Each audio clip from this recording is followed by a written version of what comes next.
Hey everybody, it's you, Otto, no, Joe. I'm out here in my garage. Got a Nissan Xterra, also known as an X-Earth. It's a 2006, so it's got the 4.0 engine. This is actually going to be probably about the same for any Frontier or Pathfinder that also has this 4.0. So let me show you what's going on. So we've got the valve cover. And looks like it may be hard to see on here, but down here we've got the ignition coils, and back here on this back corner of the valve cover it is leaking. You can kind of see down here in this general area where the leak is coming from. But it's dripping down onto the heat shields right there. See down here on the heat shields, you've got the oil and actually dripping and giving me a nice puddle here. You can see back there, that's all fresh oil. So we take the intake off and take the valve cover off, replace the gasket, and we should be good to go. So the first step with that, we can leave this breather where it is, but we do need to take off, or the air filter housing, we need to take off all this other stuff. So I'm going to start with these two bolts right here. These two bolts right here, which are all 10 millimeters. This is an 8, 8, and 8. Remove this cover, remove that cover, and then we could start on the intake. Okay, so once the engine cover comes off, you can actually see the intake. You can see some of the vacuum routing and everything here. So this all needs to come off. You could probably get away with leaving this on. I'm just going to take it off to give myself a little more room to work with.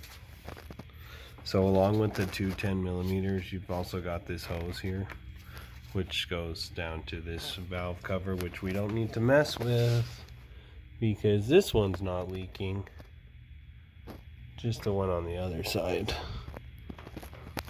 So for this hose, you can just take some pliers and clamp down, slide the thing back, and then twist it like this, pop it off, tuck it off to the side. Okay, so far we have removed this cover and this breather apparatus, and you can already start to see a lot more of the engine, which is great. The next step is to get it ready to take the intake off. So unplug the throttle body. I like to just leave the throttle body attached and take it off completely with everything on the intake. So detach this one. We're going to need to detach this coolant hose, and this coolant hose. So 1, 2, and 3. Take those off, and we'll detach this because this will just stay on the intake when we remove it. These vacuum hoses, they just literally go to the intake. So what we could actually do is disconnect this. We're actually going to have to get to the intake. So just leave the vacuum stuff connected. It'll come off from right here, I believe. So you can pull all this off. Probably just leave this attached. Not exactly sure what that is even. So next step, disconnect these coolant hoses, which you might want to put a drip tray underneath because it will drip a little bit of coolant, and then take that stuff off. So I have this disconnected. I just left the bolts in there so I would be able to know where they're at.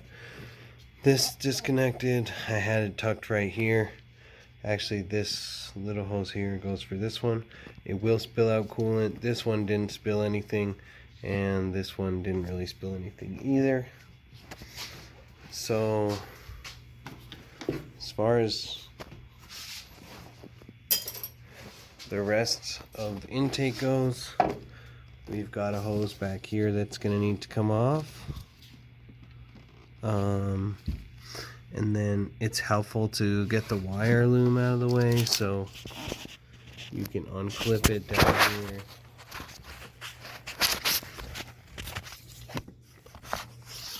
I'm gonna try to get a better angle. You can unclip it right there. Take that clip off, and then in the front there's two little tabs you can pinch.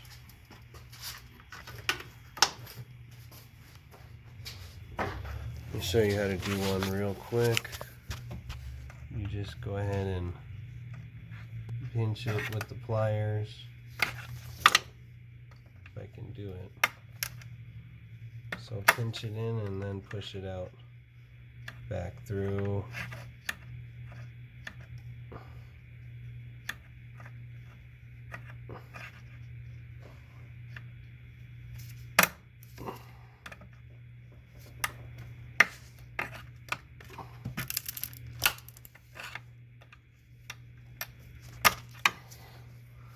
You get the idea. Do that for that one, and this one too.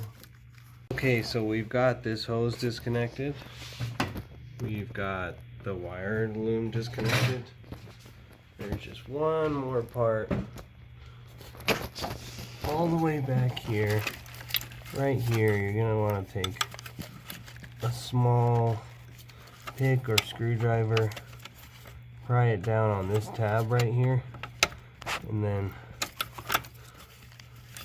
slide it off the tab. But I'm gonna have to do it with two hands, but that's how you do it. Step before we actually unbolt the intake is this bracket right here. You've got 1, 2, and they're both 12 millimeters. Once these are off, we're gonna just start on unbolting the actual intake. So we've got 1, 2, 3, 4, 5, 6, 7 bolts that hold it on, and they're all 10 millimeters. Alright, once you have all the bolts out, you'll be able to kind of wiggle and jiggle the intake here.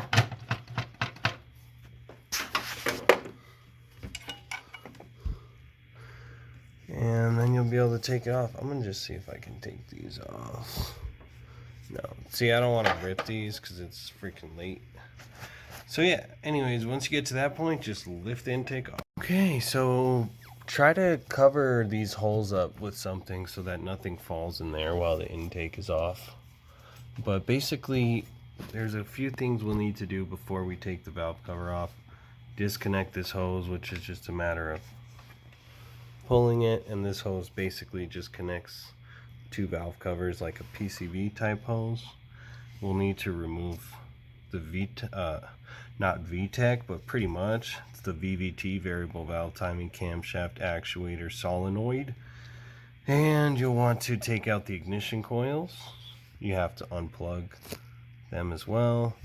You'll want to unclip this wiring harness, and you'll need to move this plug out of the way. Probably what I'll do actually is just completely unplug this, and then I can just leave the ignition coils plugged in, and I can just pop this off like we did earlier. Pull those all out, all still connected. So I'm going to do that now, take this off, unclip those. Alright, so this is everything with the ignition coils out, the VVT solenoid off, which was definitely leaking because there was a pool of oil right here, and you can see all this other oil all over the place. But I do have a new gasket for that, and I'll show you guys the part number. But this point, we're ready to take off the valve cover. And there's one back here, so that's 2. One in the corner is 3, 4, 5, 6, 7, 8, 9, wait. Yeah, so 10 total. There's 4 on each side. There's 1 on the front and 1 on the back. And they're all 10 millimeter. Alright, so before you start prying on anything, just make sure all 10 bolts are out. So 1, 2, 3, 4. These are going to be kind of hard to see in the back, but 5, 6, 7, 8, 9, 10. Now, don't pull from here, maybe from right here, but what I would recommend is take a flathead and go in somewhere around here just to separate the valve cover from the head. So literally I did just that. I went in like that and then I tapped it with the hammer and just separate it like that, and then that's it. You just have to wiggle it free of that bracket back there. Alright, so this is what we have without the valve cover on. And we're gonna clean up all this shit around where the valve cover would be. We've got some Permatex here.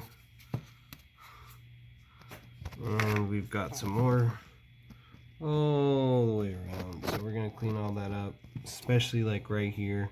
I want to clean up to see if it's gonna be leaking again. Here's the valve cover, which I don't know how well you can see, but I wiped it down with degreaser and got most of this off the bottom. If there's a little bit, that's okay. You just want to make sure the edges are flat so that you can get a good seal. And then that's the old gasket. And for those of you who are wondering, this is the part here, and this is the part number.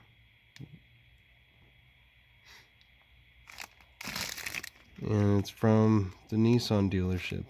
It was like $17.